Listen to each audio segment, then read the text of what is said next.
Et salut à tous et bienvenue dans cette nouvelle vidéo. Voilà, je les enchaîne, comme ça au moins on est tranquille. Pour ceux qui ne me connaissent pas, je suis Lior Shamla, développeur et formateur depuis 2009. Et aujourd'hui, ce qu'on va voir, on va rester dans le thème de la dernière vidéo sur Redux Toolkit où on parlait de React et de la communication entre les composants. Vous inquiétez pas, même si vous êtes nouveau dans React, ça devrait passer.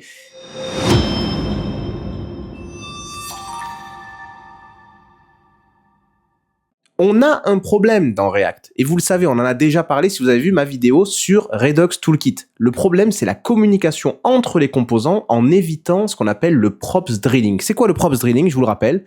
Vous avez un composant parent qui a un état, et il y a des interactions sur cet état. Prenons l'exemple d'une liste de tâches. Eh bien, vous voulez éviter d'avoir à passer cet état aux composants enfants, qu'ils passeront aux composants enfants, qu'ils passeront aux composants enfants. Alors pourquoi ils se les passent tous les uns entre les autres? Parce que chacun de ces composants a besoin de cet état pour l'afficher ou au contraire même pour avoir des interactions dessus.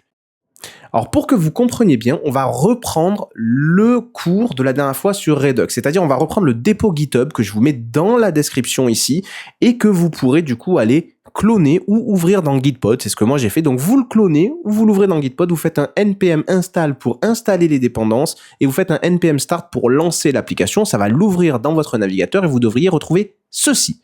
Donc ceci là, c'est grosso modo notre application React pour faire une to-do list. Je sais que l'exemple est rongé jusqu'à la moelle, mais au moins c'est pédagogique. Et dans cette to-do list, on va avoir justement un exemple de ce fameux props drilling, c'est-à-dire l'exemple fameux dont on a un état dans un composant et on a plein d'autres composants autour qui ont besoin de cet état et donc forcément le composant principal va devoir faire passer cet état par les propriétés aux autres composants, on va devoir faire passer les interactions par propriété aux autres composants et on va se retrouver, vous allez le voir ici dans le code source, si vous l'ouvrez, vous allez voir qu'on a un app.js tout à fait classique, hop. Et dans ce app.js, qu'est-ce que vous y retrouvez? Vous allez avoir du coup l'état qui contient les tâches. Alors pourquoi est-ce que l'état d'ailleurs est dans notre composant app et pourquoi est-ce que les interactions sont dans notre composant app et non pas dans les autres composants? Vous allez voir qu'on a plusieurs autres composants. Eh bien tout simplement parce que dans React, les composants ne peuvent pas partager d'état entre eux. S'ils veulent partager un état, c'est forcément que le composant parent a un état qu'il donne par propriété au composant enfant. Et c'est pareil pour tout. Alors nous, qu'est-ce qu'on a au niveau de notre app? On a notre HTML et dans notre JSX ici, nous avons un task header qui a besoin des tâches, donc on lui passe par les propriétés. Une task list qui a besoin des tâches, mais qui a besoin aussi de la fonction que j'ai mis ici, toggle task, qui nous permet de modifier une tâche. Une fonction delete task que j'ai mis ici qui nous permet de supprimer une tâche. Et enfin, on a le task form à qui on passe une référence à notre fonction add_task parce que le formulaire, quand on va le soumettre, on voudra rajouter une tâche. Et donc, pourquoi est-ce que j'ai toutes ces fonctions dans le app et donc je dois les passer à mes enfants? Mais tout simplement parce que toute fonction qui agit sur le state tasks, d'accord? Par exemple, add_task, eh bien, elle doit être dans le même environnement, puisque au bout du compte, elle appellera la fonction setTasks qui va modifier notre état des tâches. Donc, voilà les problématiques qu'on retrouve. Ça, ici, vous allez le retrouver encore plus difficilement au sein même du composant taskList. Alors, pourquoi le taskList a besoin des tâches? On va aller le voir. Le composant taskList, il est ici. Et on voit bien qu'il a besoin de recevoir dans ses props les tasks, parce qu'il a besoin de les afficher. Par contre, pourquoi est-ce qu'il a besoin de toggle task et delete task? Pourquoi dans app, quand j'appelle task list, je lui passe toggle task et delete task? Dans la task list, on appelle le composant task item. Et lui, c'est le composant qui va nous montrer chaque tâche une à une. Et ces tâches, elles ont besoin, lorsque je clique dessus, du toggle task pour modifier la tâche, et lorsque je clique sur la croix, du delete task pour supprimer la tâche. Donc, le task list reçoit dans les props les fonctions toggle task et delete task uniquement, non pas pour s'en servir lui-même, uniquement pour pouvoir les passer au task item, à son enfant. C'est ça qu'on appelle le props drilling. C'est le fait de dire, voilà, dans un composant, j'ai un état où j'ai des fonctions, et je veux les faire passer à un composant mais qui est bien en dessous, un arrière petit enfant. Donc le composant principal le passe à son enfant, qui lui-même le passe à son enfant, qui lui-même le passe à son enfant, qui lui-même le passe à son enfant, qui va s'en servir pour de bon. Mais tous les composants qui étaient dans la chaîne, ils n'étaient là que comme passe-plat, ils n'étaient là que pour recevoir une fonction et la donner à l'enfant, recevoir une fonction, la donner à l'enfant. Donc c'est idiot d'avoir ici des props qui contiennent des choses dont on ne se sert pas. Alors, bien sûr, on l'a vu dans la dernière vidéo, pour solutionner ce problème, il y a des solutions d'état centralisées qui existent comme Redux ou Mobix ou d'autres solutions comme ça, mais je voulais amener une petite touche entre guillemets d'originalité parce que finalement, c'est pas une idée si originale, ça existe, il y a même des librairies qui ont été écrites autour de ce thème. J'aimerais qu'on aborde la notion de partage d'état dans React via RxJS. Alors, RxJS, qu'est-ce que c'est? C'est une librairie dont le but est de vous aider à créer des objets qui soient observables. Alors, qu'est-ce que c'est un objet qui est observable? Pour ceux qui ont vu ma vidéo, je vous mets la fiche par là, sur le design pattern observer. Un objet qui est observable, c'est un objet auquel on peut dire, ben voilà, je te regarde, et quand quelque chose change sur toi, je suis au courant et j'y réagis. D'accord? Donc nous, on va pouvoir utiliser cette librairie pour dire, nous allons créer un tableau des tâches, mais qui sera observable. C'est un tableau normal, comme on a ici sur mon écran au niveau de notre app, c'est un tableau comme celui-ci, d'accord? Sauf qu'il sera observable, on pourra le regarder. Et à chaque fois qu'il va évoluer, RxJS va nous prévenir, va nous dire, tu sais, le tableau là que tu observes, il a évolué. Qu'est-ce que tu as envie de faire? Et donc finalement, ajouter une tâche sur le tableau va évoluer. Supprimer une tâche sur le tableau va évoluer. Modifier une tâche dans le tableau va évoluer. Et nous, on sera au courant que ce tableau évolue. Et donc dans tous les composants où l'on souhaite utiliser ce tableau, eh bien on va tout simplement dire qu'on observe ce tableau et que lorsqu'il évolue, on le récupère et on le réaffiche. Et dans les composants où on souhaite le faire évoluer, eh bien on appellera nos propres fonctions et vous allez voir comment est-ce qu'on va faire ça. Alors pour commencer, on va installer nos dépendances et la seule dépendance dont on a besoin pour ce projet, c'est RxJS, tout simplement. Maintenant que c'est installé, créons un fichier dans lequel on va mettre en place notre logique. Dans le dossier src, je vais me créer un nouveau fichier que je vais appeler rxjs.js. Et à l'intérieur de ce fichier, on va tout simplement commencer à coder. Alors, de quoi j'ai besoin? Je vous ai dit, RxJS est une librairie qui va nous donner des objets qui nous permettent d'être observés. Ces objets, très souvent, on appelle ça des sujets. Ben oui, on observe un sujet, d'accord? Et ces sujets, vous allez voir qu'il y en a plusieurs sortes si vous vous intéressez à la documentation, mais pour l'instant, on va en voir qu'un seul, ça s'appelle un Behavior Subject. Ne vous prenez pas trop la tête avec ça. Si RxJS vous intéresse, je vais faire des vidéos là-dessus, d'ailleurs, hein, c'est décidé, c'est sûr, mais vous allez pouvoir aussi regarder dans la documentation les différentes vidéos. Donc moi, je vais décider ici de dire, bah écoutez, j'ai un objet que je vais appeler tasks avec un $. Alors ça, c'est une convention pour dire, bah, ce truc-là est un observable, on peut l'observer, on peut le regarder, et ça sera un new behavior subject. Attention, behavior subject vient de la librairie RxJS. Et au tout début, ce que je vais lui passer, c'est un tableau vide.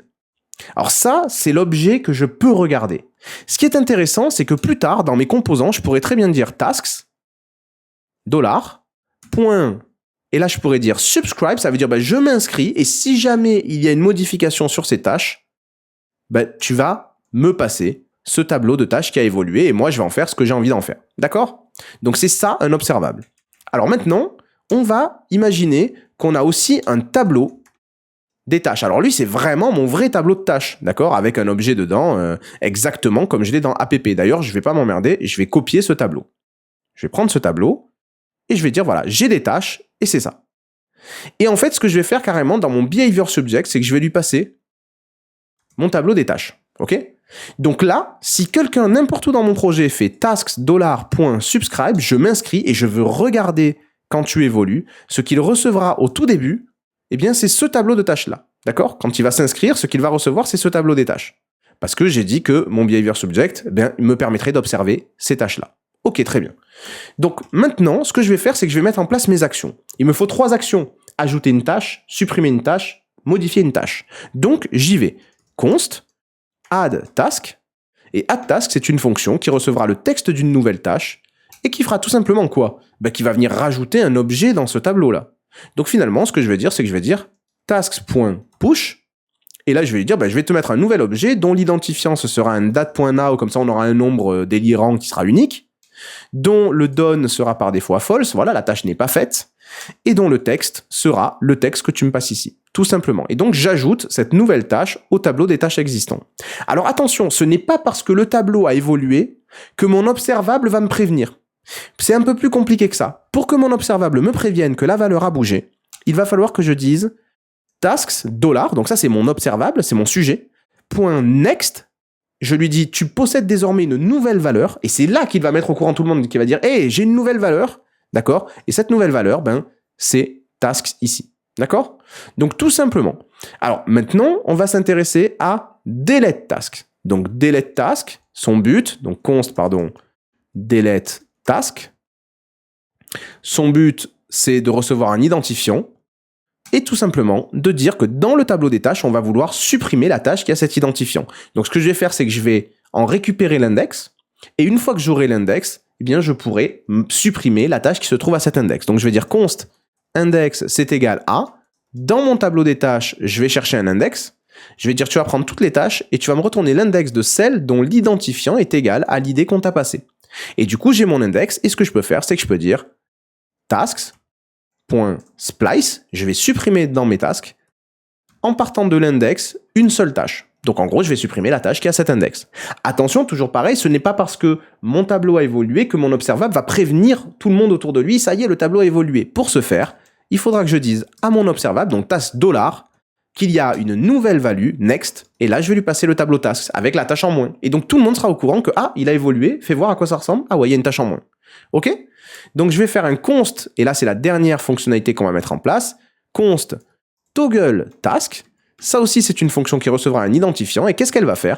Eh bien tout simplement, elle va aller choper dans le tableau la tâche en question, donc ça serait tasks au pluriel .find, cette fois-ci c'est pas l'index, c'est vraiment la tâche que je veux, et donc je vais demander tu prends la tâche dont l'identifiant est le même que l'identifiant qu'on nous a demandé, et je vais dire ici, si on a une tâche, alors c'est vrai que j'ai oublié de là-haut aussi de dire que c'est uniquement si on a un index qu'on veut faire ça, parce que si jamais on nous envoie un identifiant qui a rien à voir avec notre tableau, on va pas faire ça.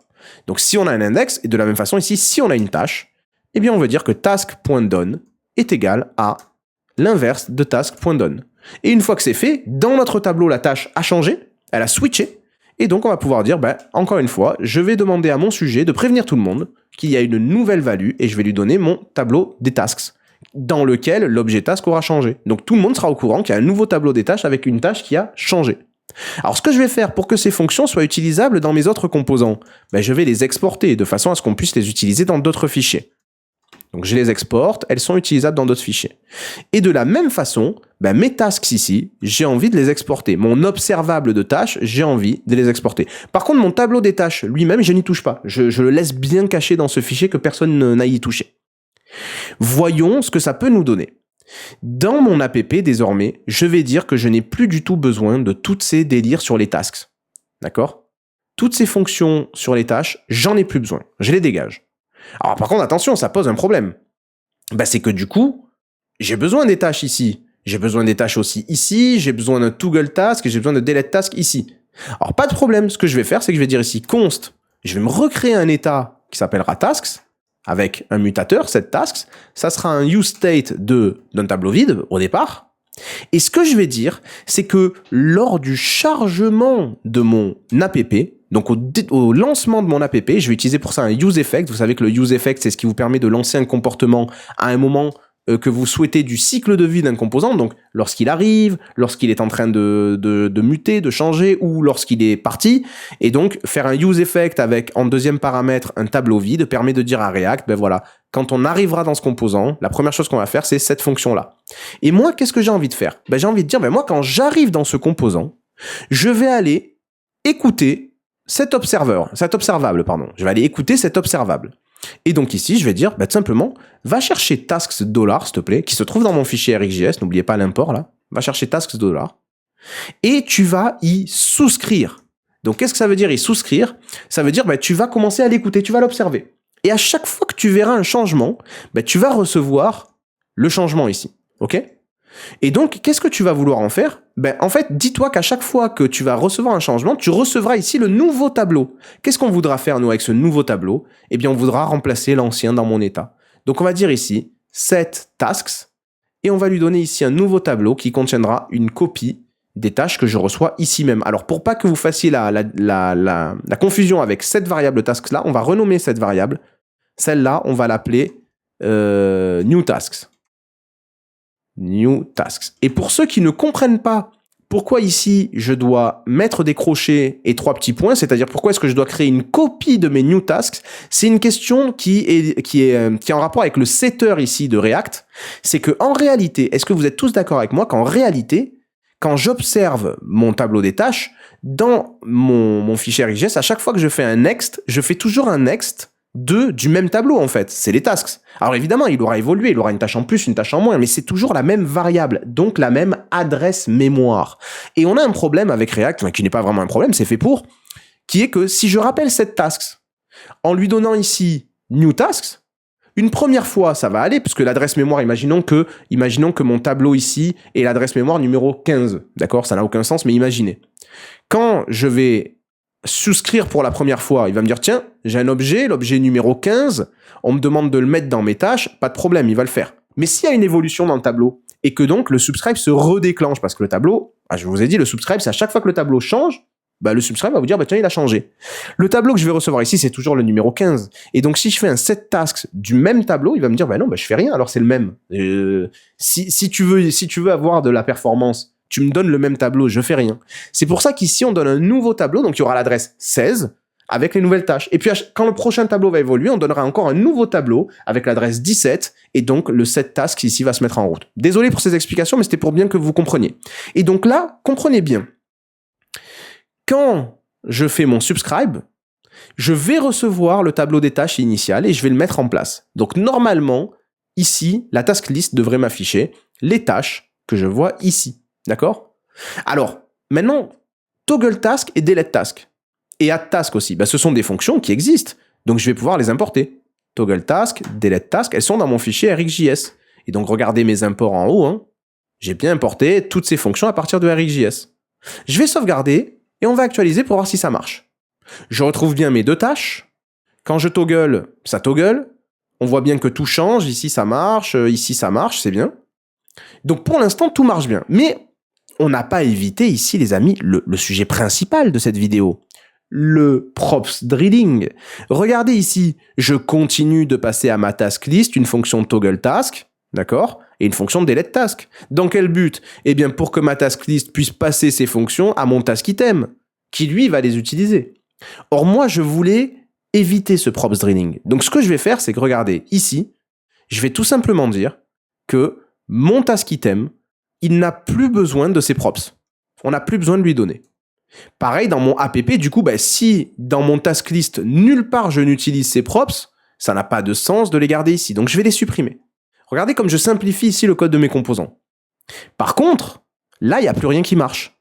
Si j'actualise ma page, plus rien ne va marcher parce que quand je vais cliquer ici, je vais avoir une grosse erreur parce que dans mon task item, et là, on va ouvrir le composant task item, dans mon task item, j'appelle toggle task. Et d'où vient toggle task? De mes props. Donc, si on ne me le passe pas en props, ça marche pas. Mais moi, je ne veux plus parler aux props. Qu'est-ce que je vais faire? C'est très simple. Je ne vais plus dire que je prends toggle task et delete task dans mes props.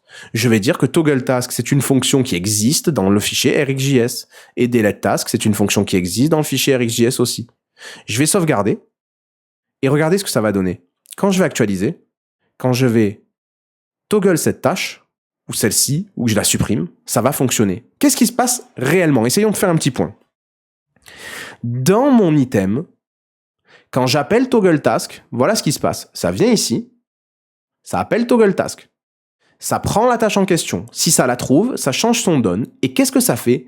Ça dit à notre observable, à notre sujet, il y a une nouvelle valeur. Notre tableau a évolué. Dit à tout le monde que le tableau a évolué. Puisqu'il y a une tâche qui était dedans, qui était à true, maintenant elle est à false. Donc dit à tout le monde que ça a évolué. Et il va passer ce tableau à tout le monde. Dans notre app, ici on a dit, quand les tâches évoluent, donne-moi le nouveau tableau et moi je vais les mettre en place dans mon état. Comme l'état évolue, eh bien tout simplement React re-rend ce JSX, il re-rend donc le task header en lui passant les nouvelles tâches et il re-rend donc le task list en lui passant les nouvelles tâches. Tout simplement. Alors, on va continuer à refactoriser notre code. Est-ce que c'est nécessaire dans notre task form de lui passer la fonction add task? Absolument pas. Je peux la supprimer. Et dans mon task form, je vais dire ici que je n'appelle plus la fonction addTask qui est dans mes props. Je vais lui dire non, mais tu vas appeler la fonction addTask qui existe dans mon module RxJS, d'accord? Et donc, encore une fois ici, on va le retester. Je vais actualiser. Je vais tester d'ajouter une tâche ici. Ça marche. Qu'est-ce qui se passe? Eh bien, quand je soumets mon formulaire, handleSubmit ici est appelé, là. Elle appelle la fonction addTask avec le texte qu'il y avait dans mon formulaire. Dans RxJS, que fait la fonction addTask? Eh bien, tout simplement, elle vient ici et elle reçoit le texte et elle va pousser dans le tableau un nouvel objet tâche avec le texte en question et elle va dire au sujet, explique à tout le monde que le tableau a évolué, passe-leur le nouveau tableau. Ok, et donc l'app, dans son subscribe, reçoit le nouveau tableau. C'est aussi bête que ça. Et alors là, on peut se poser la question suivante. Est-ce qu'on pourrait pas carrément se passer de tasks ici et se passer de tasks ici dans la task list? Eh bien, en fait, oui, je pourrais carrément dire, dans ma task list, je n'ai pas besoin qu'on me passe des tâches. Ce que je vais faire, c'est que je vais copier exactement ce même code-là dans ma task list. Hop, je vais venir ici et je vais dire, task list, à un moment ou à un autre, elle aura un état, d'accord? Donc, attention de bien importer useState, attention de bien importer useEffect ici, parce qu'on ne les utilisait pas, ces trucs-là, et attention de bien importer tasks aussi. Et donc, en fait, je ne vais plus me servir de props.task dans ma task list, je vais me servir de mes propres tâches ici. Ok, je vais sauvegarder, donc j'ai même plus besoin de props, c'est propre. J'ai plus besoin de props. Je vais tester, est-ce que j'arrive à récupérer ici la liste? Oui, parfait. Et vous voyez que c'est synchronisé avec le header, qui lui, pourtant, le header ne fait pas du tout la même chose. Le header, lui, prend ses tâches à partir de ce qu'on a dans l'app.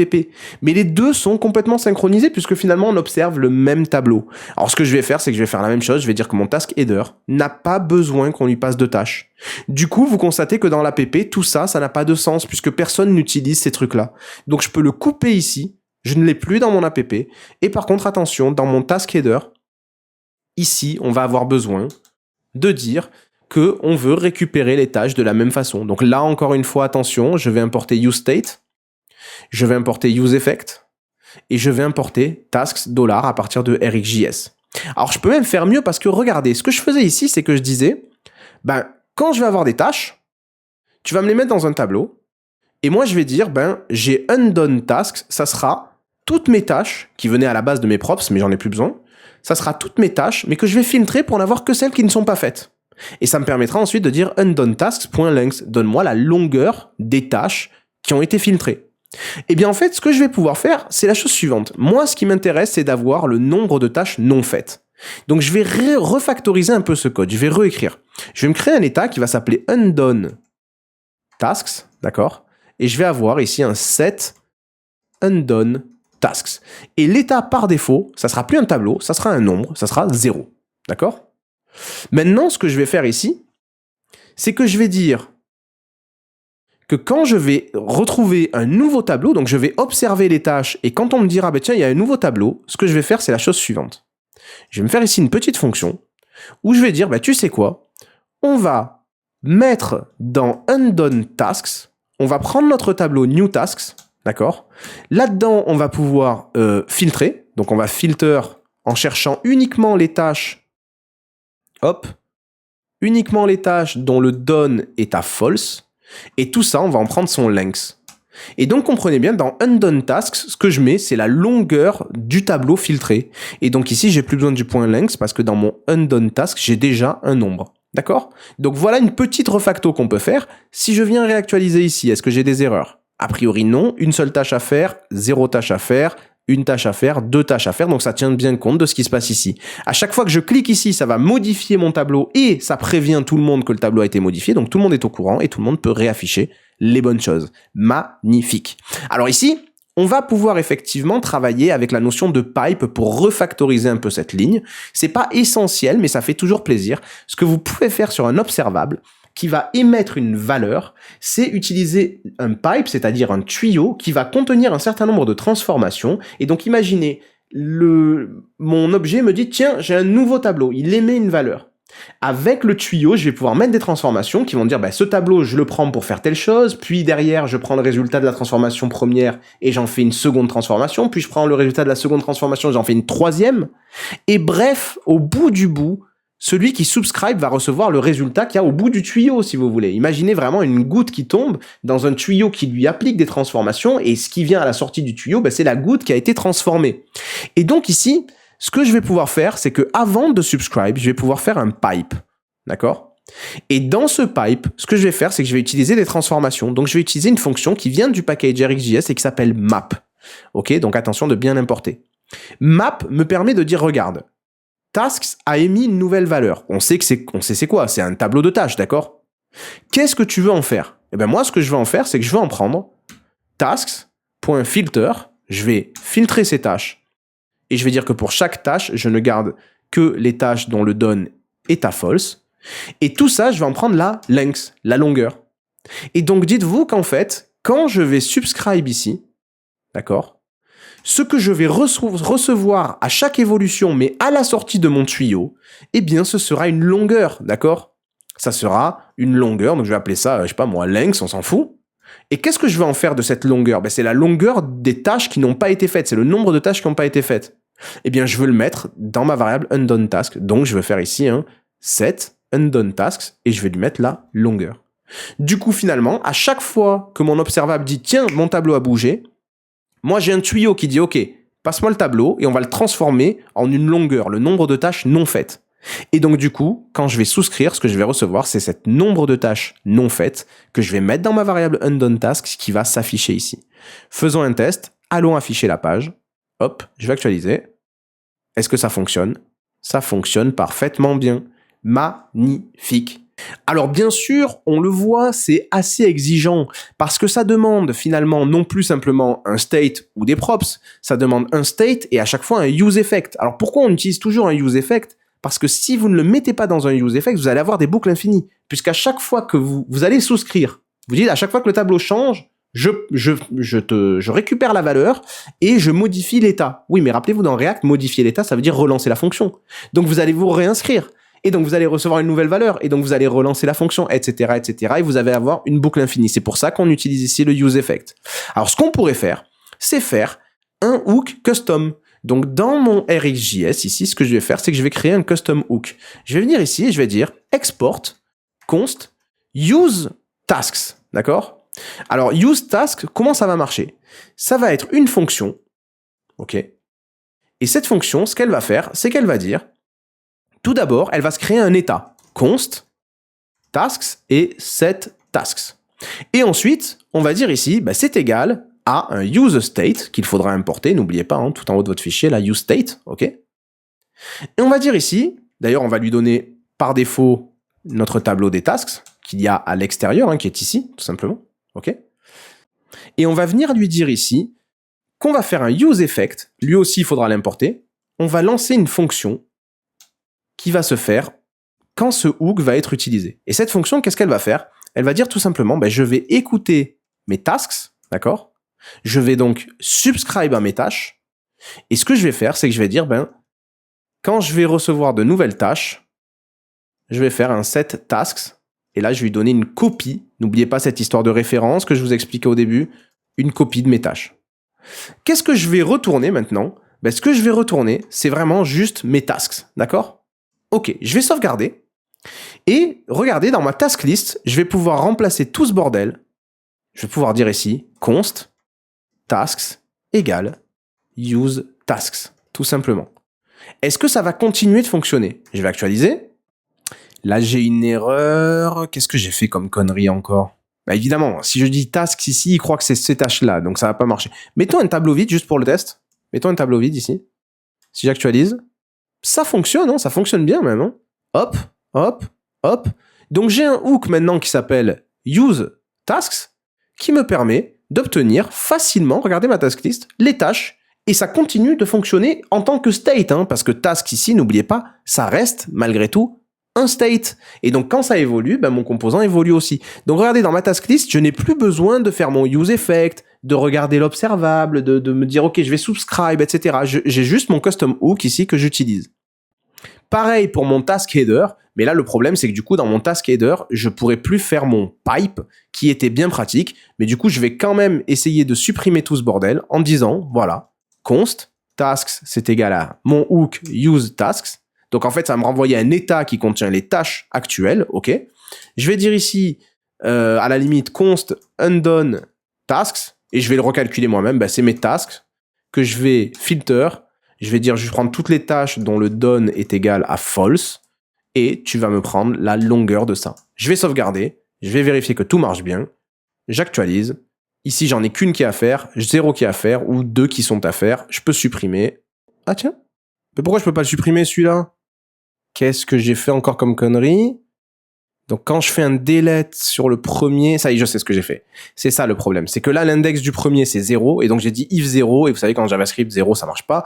Donc find index, ce qu'on va voir, c'est que ça nous retourne, si ça ne trouve rien, qu'est-ce que ça nous retourne si ça retourne rien? Retourne l'index ou alors -1. Donc ce que je peux dire à la limite ici, c'est que je peux dire si find index est différent de -1, ça veut bien dire qu'on l'a trouvé. Et donc même le 0 devrait passer. Je vais réactualiser, on va être sûr. Ça marche parfaitement bien. Et on peut rajouter une tâche, bien sûr. Allez, faire les courses. Magnifique. Donc voilà, j'espère que vous avez compris l'utilité de RxJS, même dans un projet comme React, où on avait d'autres solutions comme Redux ou Redux Toolkit, dont je vous ai parlé dans une vidéo dernièrement. Eh bien, vous voyez que avec RxJS, on peut aussi faciliter la communication entre composants, puisqu'on n'a plus besoin d'avoir un état qui est dans le composant parent avec les interactions qui vont avec, et le composant parent qui s'emmerde à passer ça à ses enfants. Non, on a un état où on le souhaite, où on souhaite obtenir l'état, ben on demande à obtenir l'état, dans n'importe quel composant, et puis on a des petites fonctions qui sont exportées par un module, donc nous c'est nos fonctions addTask, deleteTask, etc., et tous les composants peuvent les utiliser. Ce qui est cool, c'est qu'à chaque fois que notre tableau évolue, tout le monde est au courant, et donc si certains composants ont besoin d'être au courant de ces évolutions pour mettre à jour leurs états et donc se réactualiser visuellement, ils peuvent le faire. Majestueux, je dirais. Bon, en tout cas, les amis, je vous remercie d'avoir regardé cette vidéo. Si vous l'avez aimé, vous n'hésitez pas à mettre le petit pouce bleu qui donnera un coup de main dans les algorithmes. Si vous avez la moindre question ou le moindre commentaire, vous pouvez le mettre, j'y vais le plus souvent possible. Pas assez souvent, mais le plus souvent possible pour vous répondre. Et si bien sûr, ça vous a plu, n'hésitez pas à vous abonner pour soutenir la chaîne et pour être au courant des prochaines vidéos. D'ici à ce qu'on se retrouve sur Twitch, n'oubliez pas, le lien est dans la description, allez vous abonner sur Twitch. D'ici à ce qu'on se retrouve aussi éventuellement sur les réseaux sociaux, dans une prochaine vidéo, sur ma propre plateforme de formation. N'oubliez pas les amis, développez-vous bien.